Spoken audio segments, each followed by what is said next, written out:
Em uma estrada deserta no norte de New Hampshire, um casal tem um contato imediato com algo que não é deste mundo. Beth e Barney Hill acreditam estar sendo seguidos pelo que parece ser uma estrela móvel. Param o carro e veem uma nave em forma de disco. Às 22 horas e 15 minutos, tudo fica preto. Os Hill acreditam que nesse momento foram abduzidos. O caso Beth e Barney Hill abriu uma nova esfera de interesses em abduções alienígenas. Já vi vários OVNIs. Já fui examinado.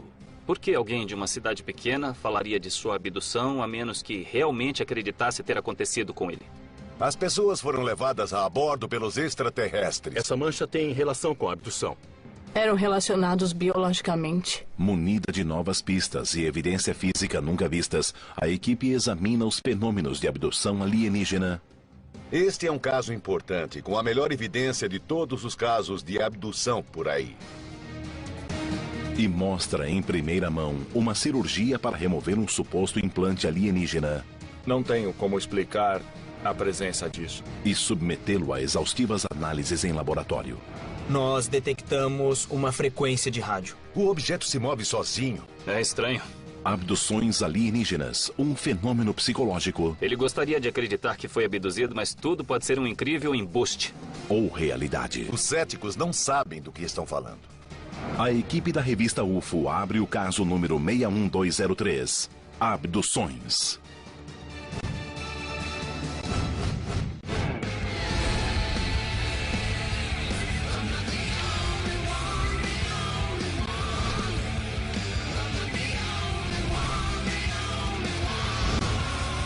Caçadores de OVNIs. Sede da equipe. Por que as pessoas pensam nesta imagem sempre que ouvem a palavra alienígena? Os olhos grandes, a cabeça grande. Como sabemos a verdadeira aparência dos alienígenas? Essa é a idealização da imagem de que Beth e Barney Hill falaram quando a desenharam pela primeira vez após sua abdução em 1961 em New Hampshire. Assim começou a bola de neve nos Estados Unidos. Analisando os anos 50, a era de ouro do contato com OVNIs, todos se julgavam contatados. Mas no caso Beth e Barney Hill, os contatados se tornaram abduzidos. 19 de setembro de 1961. Beth e Barney Hill estão voltando das férias no Canadá, dirigindo pela Rota 3, perto de Franconia North, New Hampshire. Continuei guiando. Por volta de meia-noite, uma estrela anormalmente brilhante chama sua atenção. A princípio, o casal fica intrigado. Eu a vi passando atrás do meu carro. Depois, aterrorizado. Está lá, está acima de nós, Beth. Veja. Eles percebem que a luz no céu parece segui-los. Eu corria tentando fugir. O que acreditavam ser apenas uma estrela brilhante torna-se, aos olhos de Barney, uma nave flutuante de 25 metros com uma fileira dupla de janelas. Fiz uma curva. O disco o segue voando diretamente sobre o carro. Não sei por que tive de fazer aquela curva. Eu não sei por que fiz a curva. Eu estava perdido. E de repente, as lembranças do casal recomeçam na viagem pela Rota 3. Para sua surpresa, de alguma forma, horas haviam se passado.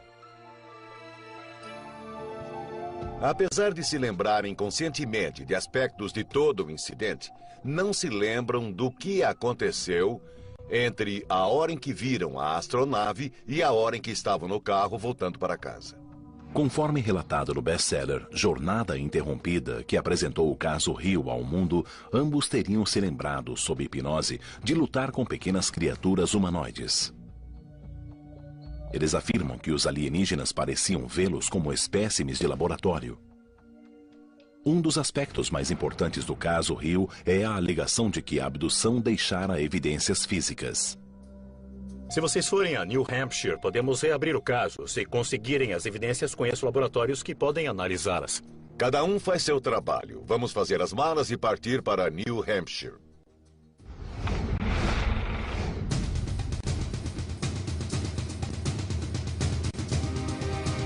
A equipe está no norte de New Hampshire para traçar a rota seguida pelos Hill naquela noite. Não dá para estudar OVNIs sem ponderar seriamente a possibilidade de que interajam conosco. Portanto, não se pode eliminar o fenômeno de abdução. Vamos encontrar Cat Marden, sobrinha de Betty, que já vivia com eles na época da abdução. Ela foi testemunha do que aconteceu com Betty e Barney naquela noite. Cat Marden tinha 13 anos quando soube da abdução dos Hill. Após a morte de Barney, em 25 de fevereiro de 1969, Betty ficou mais próxima de Cat. Oi. A quem confiou detalhes particulares da experiência. Com a morte de Betty em 2004, Cat se tornou a maior autoridade no assunto. Seu livro dá mais detalhes do caso. Estamos indo em direção ao primeiro encontro, certo? Isso mesmo, o primeiro local onde Betty e Barney pararam o carro e saíram com os binóculos para ver a nave. Segundo Cat, houve 3 lugares diferentes onde o casal viu a suposta nave ao longo da Rota 3. Primeiro na área de piquenique de Monte Cleveland, 27 quilômetros ao sul de Lancaster. O segundo perto do Monte Cannon e, por fim, em um lago 1,5 km ao sul de Indian Head, o local da suposta abdução. Este é o lugar, a área de piquenique de Monte Cleveland. Foi a primeira parada de Betty e Barney. Os olhos de Betty foram atraídos para uma luz no céu. Betty pegou os binóculos primeiro e olhou para a lua. Certo. Quando estava olhando, ela viu uma nave de forma estranha. Piscava luzes multicoloridas enquanto passava em frente à lua. A nave imediatamente mergulhou sem qualquer som. Eles ficaram perplexos. Naquele instante, ela viu a forma do objeto, que parecia estar girando, piscando luzes branco-azuladas, movendo-se num padrão de degraus. Naquele momento, o objeto parecia pular no céu. Da primeira vez, a nave se moveu para noroeste, na direção de Vermont, quando passou sobre a linha teleférica do Monte Cannon. Barney voltou a dirigir correndo para a segurança da cidade mais próxima, mas a nave continuou a seguir o carro. A nave se virou mais adiante, parou e desceu a cerca de 30 metros do carro, fazendo Barney pará-lo no meio da estrada. Ele olhou para a nave. Havia cerca de 8 a 11 figuras na janela olhando para Barney. Ele quis sair dali bem rápido. Eu me apressei em fugir. Continuei guiando e fiz uma curva. Barney virou à esquerda numa estrada de terra. Mas havia de 6 a 8 homens na estrada. O casal ficou confuso. O que eles faziam na estrada? Eles não tinham ideia e só quando o grupo se dividiu em 2, se aproximando do carro, eles perceberam que não eram humanos. Foi quando a situação mudou drasticamente. Os homens abriram a porta e tiraram Betty do carro. Arrastaram Barney para o bosque onde a nave esperava. O suposto local de abdução dos Hill era apenas campo e floresta em 1961. Esse foi o momento em que parecem ter passado de viajantes assustados em uma estrada escura a pessoas abduzidas por criaturas de outro planeta. Foram trazidos da estrada para cá? Isso mesmo. E levados a bordo da nave aqui. Sob hipnose, ambos revelaram ter subido uma rampa. Betty começou a lutar com os homens e seu vestido se rasgou. Ela foi levada a bordo da nave e Barney foi levado a uma sala adiante. Nesse ponto, foram submetidos a vários experimentos médicos. Experimentos médicos e remoção de amostras de seus corpos. Segundo seu relato, quando Betty perguntou à entidade alienígena de onde vinham, eles mostraram um mapa tridimensional de estrelas ligadas por várias linhas. Incrivelmente, durante uma sessão hipnótica 6 meses depois, Betty pôde recriar precisamente esse mapa estelar. Terminados os experimentos, os Hill teriam sido levados de volta ao carro. Barney foi levado por uma trilha até o carro. Betty foi escoltada pelo líder até o veículo e observou a nave partir. Eu não imaginava de quanto eles se lembravam sem a ajuda de psiquiatras, regressão ou hipnose. Nas primeiras horas da manhã após o incidente, em 20 de setembro de 1961, os Hill voltaram para casa. Sabiam que algo havia acontecido, mas havia um lapso de 2 horas. Mais tarde, naquele dia, Betty notou algo estranho no vestido que usara na noite anterior. Um pó cor-de-rosa desconhecido cobria o vestido. Mesmo sem se lembrar da abdução, nem de qualquer contato com o pó rosado, algo a compeliu a pendurar o vestido no armário sem lavá-lo. Ninguém se deu ao trabalho de examinar nenhuma das evidências em 1961. Ninguém viu o vestido de Betty naquele ano, um vestido rasgado no zíper. Este caso, ao contrário de quase todas as outras abduções, tem evidências físicas que nós podemos examinar. A análise do misterioso pó rosado que cobria o vestido de Betty provaria de forma conclusiva a abdução por uma nave alienígena? Este é um caso importante, com a melhor evidência de todos os casos de abdução por aí. A equipe analisa uma amostra de 10 por 5 centímetros do vestido para rastrear os restos do pó rosado. Os céticos não sabem do que estão falando. A abdução dos Hill entrou na cultura popular através do livro Jornada Interrompida, de 1966. O livro se tornou best-seller quando a revista Look fez uma série sobre a história em suas edições de 4 e 18 de outubro daquele ano. Ele olhou para baixo, de forma impessoal. Senti-me como um inseto esperando para ser apanhado, como se fosse um tipo de espécime. Foi uma sensação assustadora. Em 1975, o livro deu origem ao filme para televisão O Incidente UFO com James Earl Jones. Está chegando perto. Não está. Não está chegando perto. Ele está lá em cima. Betty, quer que eu acredite em quê? Quais são os critérios para a abdução alienígena? Segundo as pessoas que estudam isso, o abduzido deve ser levado contra sua vontade. Depois, os alienígenas devem transportar o abduzido a algum lugar, geralmente a uma nave-mãe. Finalmente, a pessoa é devolvida a algum lugar e sente que há um lapso de tempo, como Betty Barney Hill. Bom, para mim o problema é que várias pessoas dizem que foram abduzidas. E a mídia publica essas coisas, o que propaga o mito da aparência de homenzinhos verdes e dos discos voadores. E, além disso, as pessoas leem isso e têm as próprias experiências e tendem a adaptá-las a isso.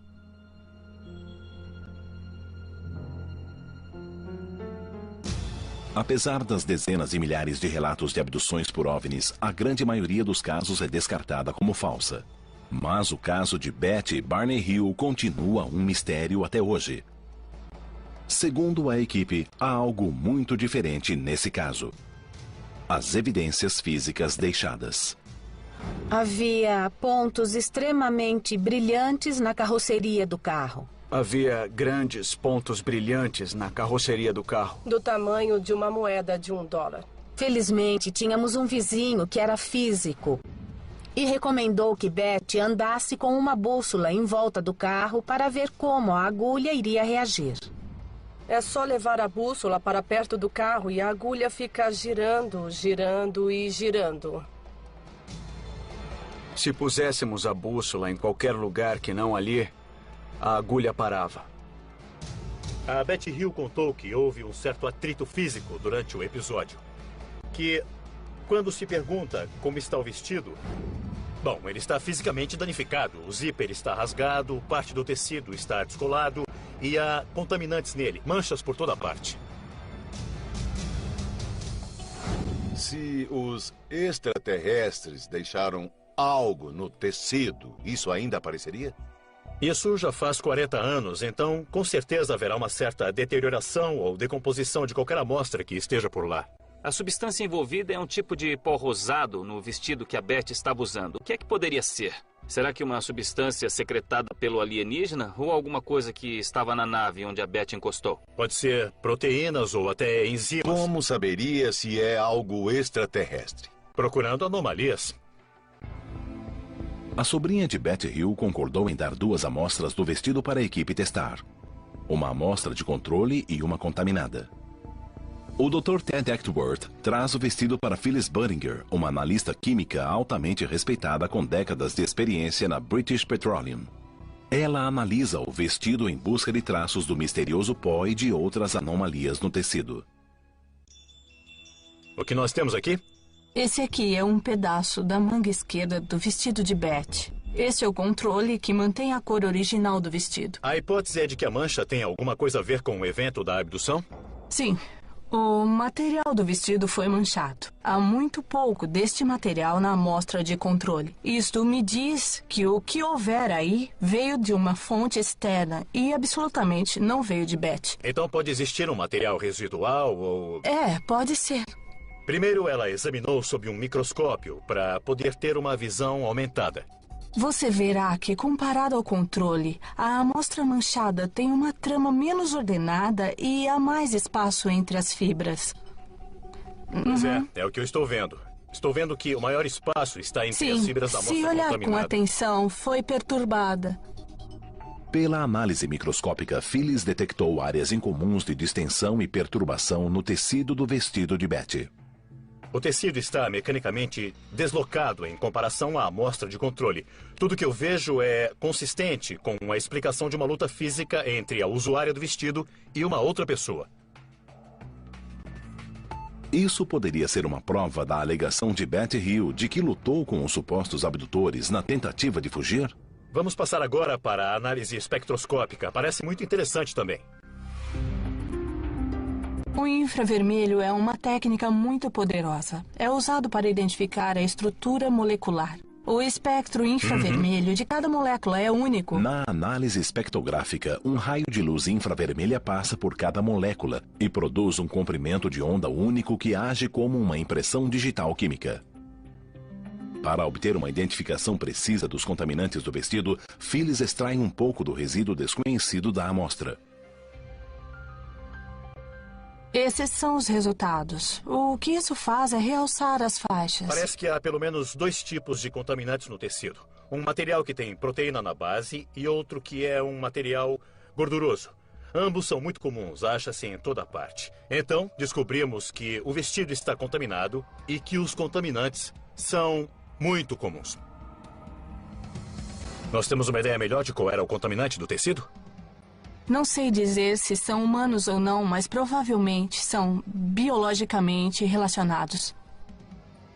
A evidência física é consistente com a história, mas não diz se alguma coisa ou alguém era alienígena, humano ou outra coisa. Então, é uma evidência inconclusiva.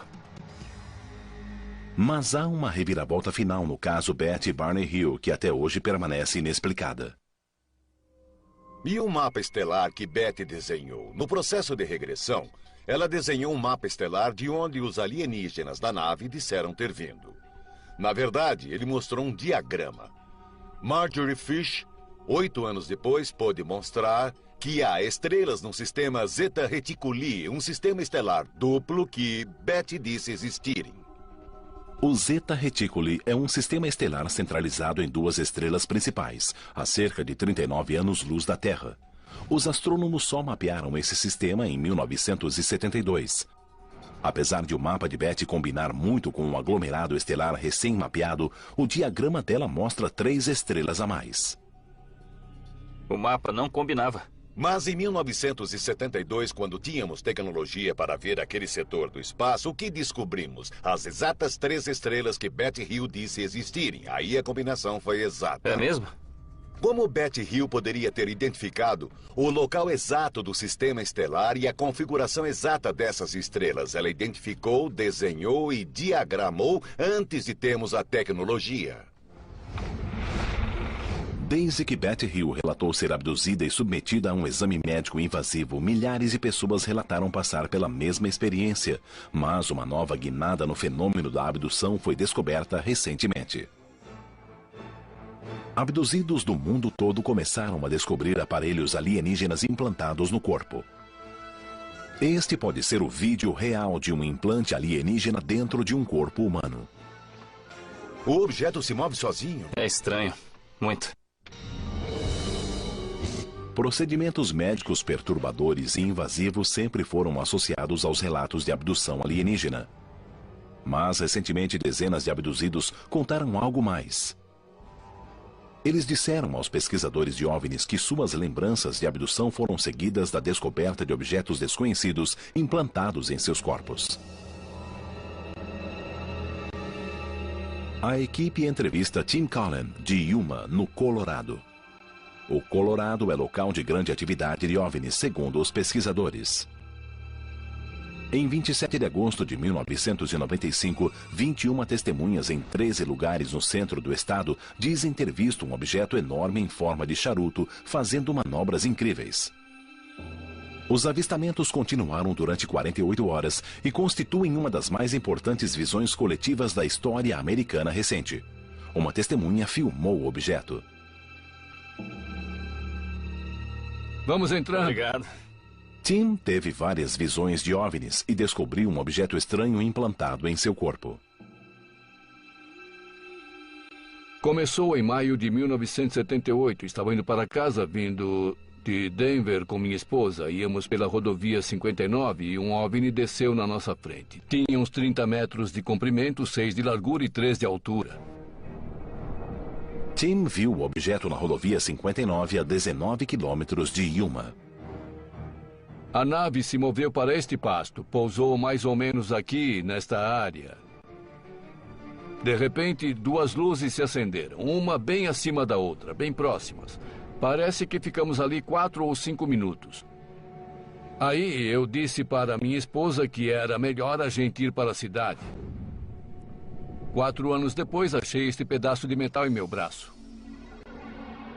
Não há cicatriz que marque o ponto de entrada e ressonâncias magnéticas realizadas antes do avistamento provam que não havia metal no braço de Cullen na época. Aqui está o objeto. Parece estar a poucos centímetros do seu pulso. A equipe consulta o Dr. Roger Lear, um cirurgião da Califórnia. O Dr. Lear removeu mais de uma dúzia de objetos de indivíduos com supostos implantes alienígenas. A maioria dos implantes nunca foi examinada. Dos que foram, todos eram de origem terrestre ou tiveram resultados inconclusivos. Tem como isso ser algum tipo de secreção biológica, sei lá, um depósito, alguma coisa assim? Absolutamente não. Os metais desse objeto não são secretados pelo corpo, são todos estranhos ao corpo. Você diria que se um objeto desse tamanho entrasse externamente, haveria uma cicatriz discernível? Tem de haver algum ponto de entrada. Olhamos o braço e não havia cicatriz alguma. Tá legal. O que eu acho é que eu recebi a opinião de outro médico que diz que o objeto é anormal e já fez 3 exames de laboratório nele. Os 3 laboratórios disseram que é um objeto muito incomum. A minha preocupação é que seja só um pedaço de metal que entrou de algum modo no corpo dele. Além disso, o objeto não causou rejeição ou reação inflamatória no corpo de Tim. Na verdade, na remoção descobriu-se que o organismo havia cercado o implante com um grande feixe de nervos, uma reação altamente anormal à presença de material estranho. Você disse que havia tecido em volta disto. Será que a gente pode ver o vídeo? Claro. O objeto também mostrou um comportamento anormal durante a remoção cirúrgica. Todo o evento foi filmado. Este é o vídeo da operação?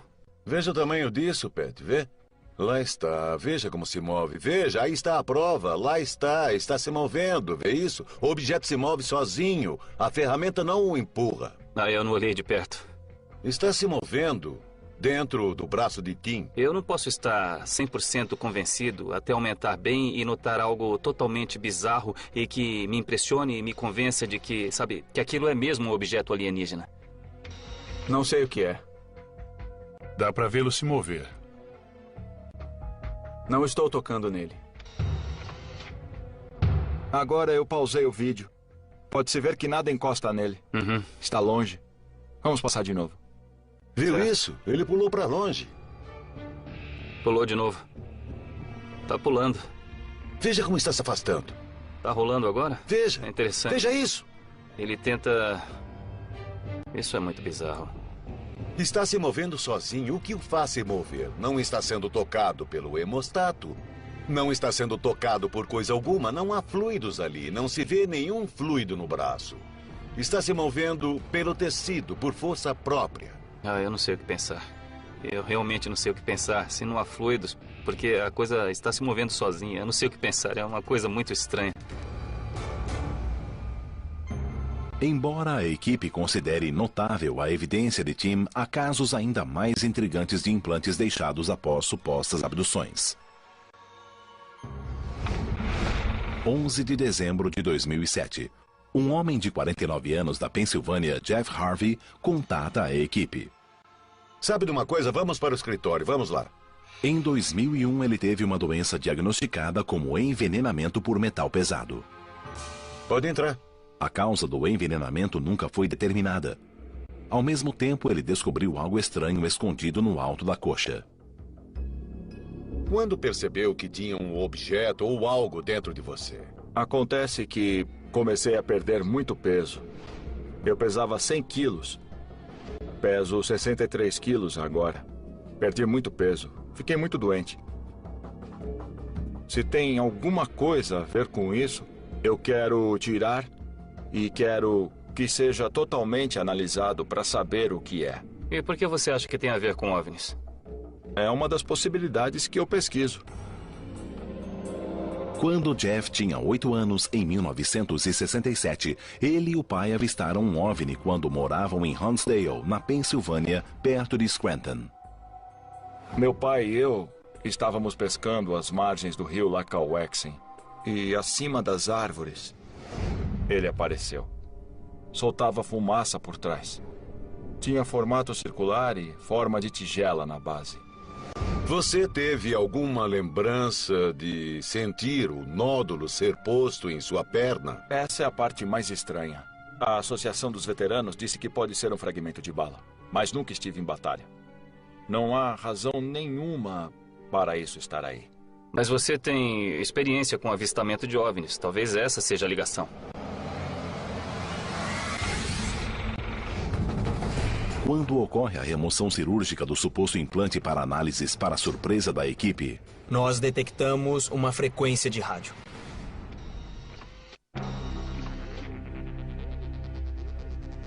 A equipe leva Jeff ao consultório do Dr. Lear em Thousand Oaks, na Califórnia, para exames pré-cirúrgicos do suposto implante alienígena. Vamos procurar radioatividade, campos eletromagnéticos e coisas desse tipo. Vamos entrando. Vamos lá. Jeff Harvey notou um objeto magnético em sua perna há 4 anos. Quando notei, eu quis muito saber o que era aquilo. Falei com médicos na Associação dos Veteranos. Disseram, é um cisto sebáceo, não se preocupe, não é nada. Por algum motivo, um dia eu pensei, e se for de metal? Aí pus um ímã sobre ele e ele pulou para cima. Pensei, bom, não é cisto sebáceo, é magnético. Jeff, entre! Só após a remoção cirúrgica, a equipe poderá determinar cientificamente que objeto é e qual a sua origem. Este é o osso principal. E aqui está o objeto. O objeto parece ser uma pequena bala pouco maior que um cartucho de festim, enterrada a 3 ou 4 milímetros da pele do alto da coxa direita de Jeff.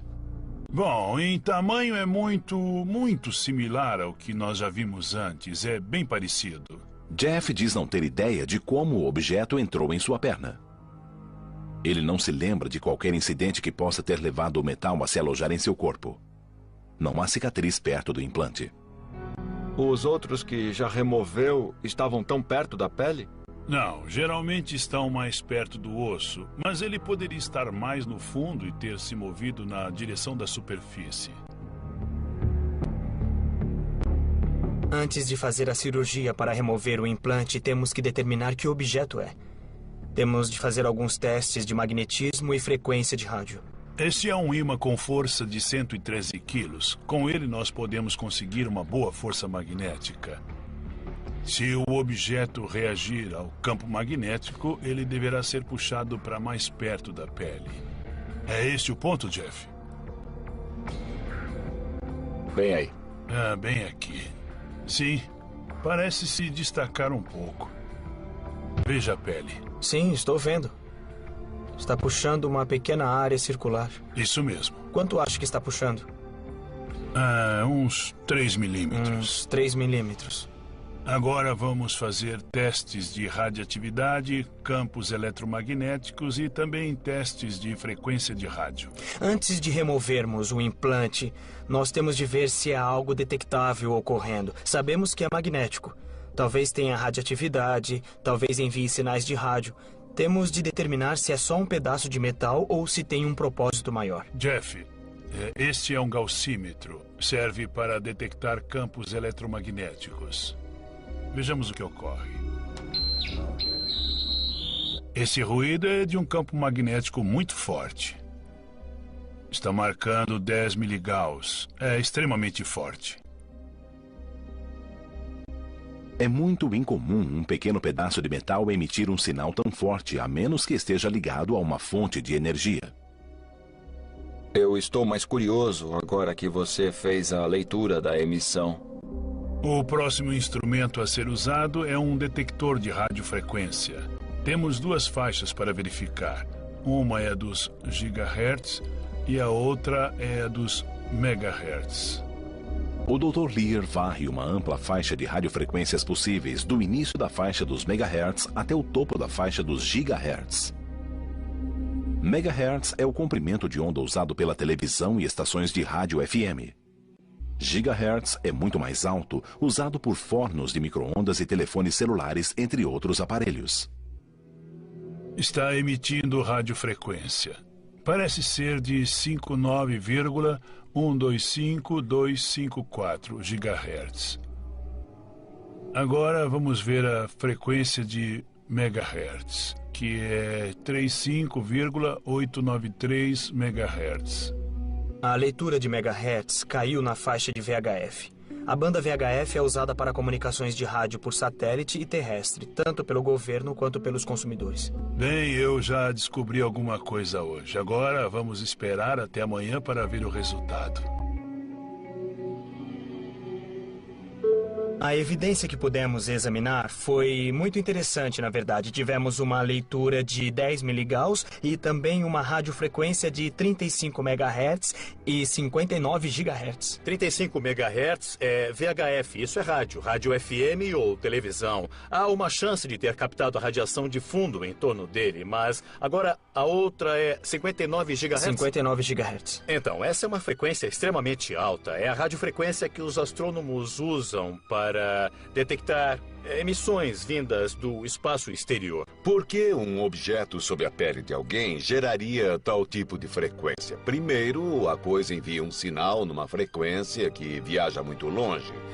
E também é um tipo de sinal de rastreamento. Essas leituras são particularmente poderosas em magnitude, então podem ser parte do ambiente no espaço onde foi feita a medição. Agora, basicamente, isso é inconclusivo, enquanto não removermos o implante para fazer mais testes.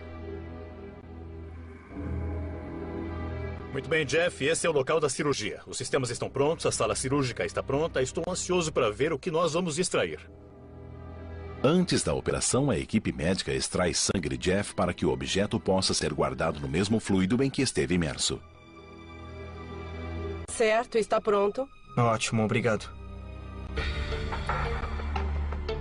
Na verdade, eu terei de voltar um pouco para achar essa coisa e... O Dr. John Matriciano, cirurgião-geral de Thousand Oaks, na Califórnia, irá conduzir a operação. Lá está. Olha lá. Finalmente. Eu vou usar anestesia local. Vamos por aqui, neste ponto marcado antes. Farei um pequeno corte na pele. Aqui.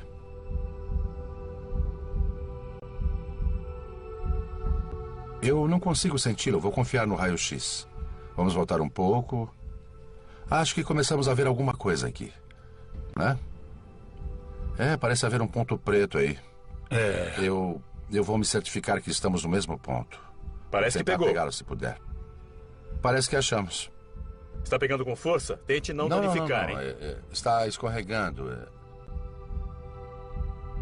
Eu peguei, tá vendo? Sim, é sólido, com certeza. O Dr. Matriciano fica surpreso de ver que o tecido de Jeff havia aderido ao objeto. Parece que o objeto foi encapsulado em material orgânico que foi anexado ao corpo do Jeff. Foi preciso puxar um pouco para poder retirar. Aí está. Peguei. Segura um instante. Aqui está. O tamanho do objeto foi surpreendente. Ele parecia mais chato e redondo. Fiquei mesmo surpreso que algo desse tamanho gerasse um sinal para fora do meu corpo. Já está no soro. Misture. Estou curioso para ver o que acontece, como todos. Agora que saiu, o que mudará? O próximo passo será levar o material para o laboratório e começar a examinar. Quando a equipe analisa o implante, aí está. Eles descobrem algo que ninguém esperava. Parece quase um pequeno meteorito.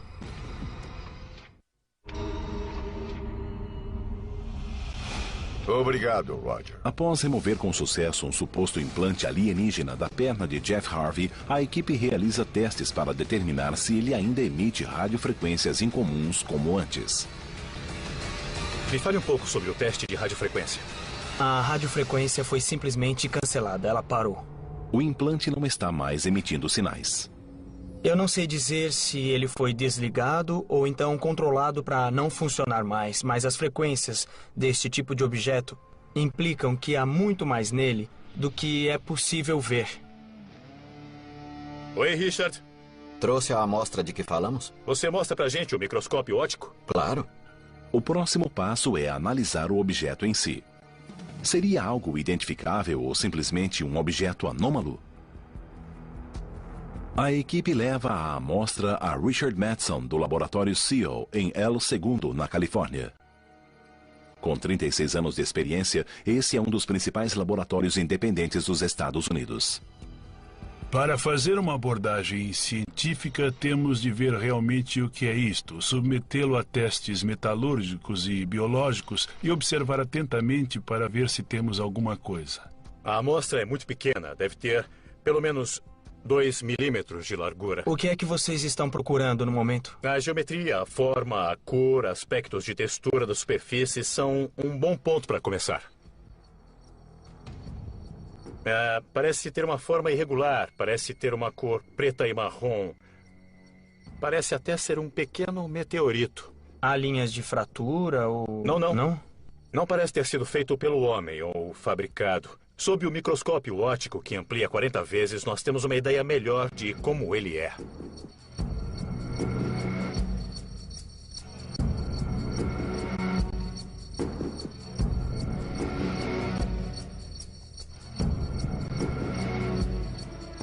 O objeto tem duas áreas distintas.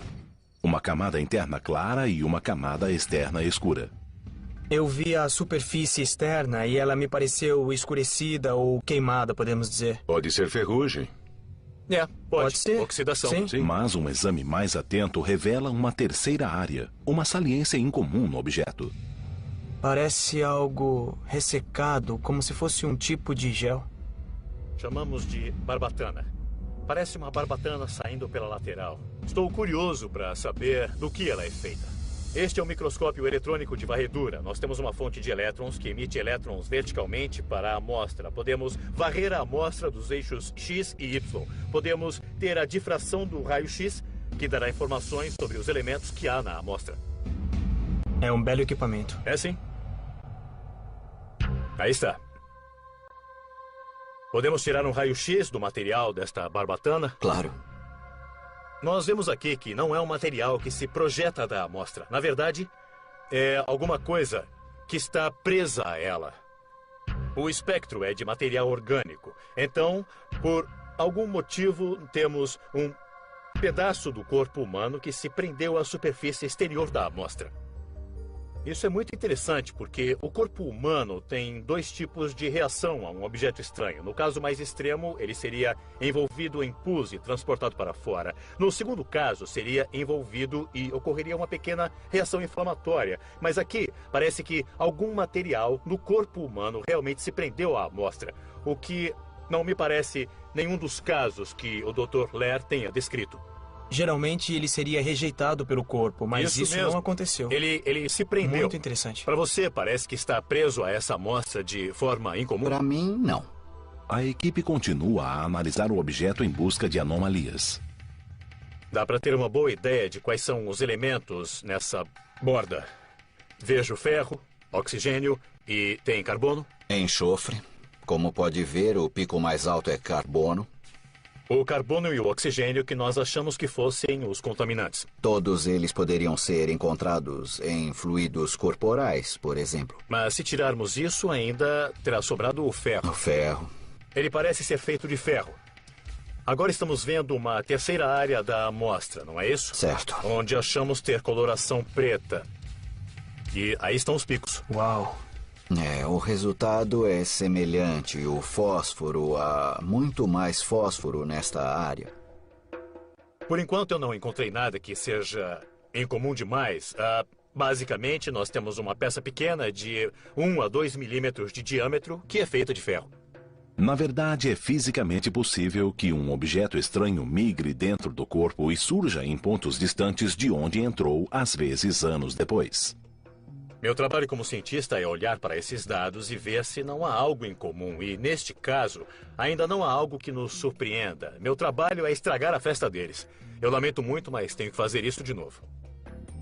Ted acredita que o implante seja uma pelota de ferro e que seu surgimento seja uma ocorrência natural. Poderíamos debater este caso a noite toda ou até para sempre, se quiséssemos. Mas o fato é que houve um evento traumático na vida dele. No laboratório, nós fizemos exames e descobrimos que, ao menos um teste foi muito estranho. Estão vendo ali? Havia tecido humano, proteína crescendo de dentro de uma fratura do objeto. Eu estava muito animado por ter a oportunidade de remover cirurgicamente o que pensávamos ser um tipo de objeto estranho ou um implante alienígena.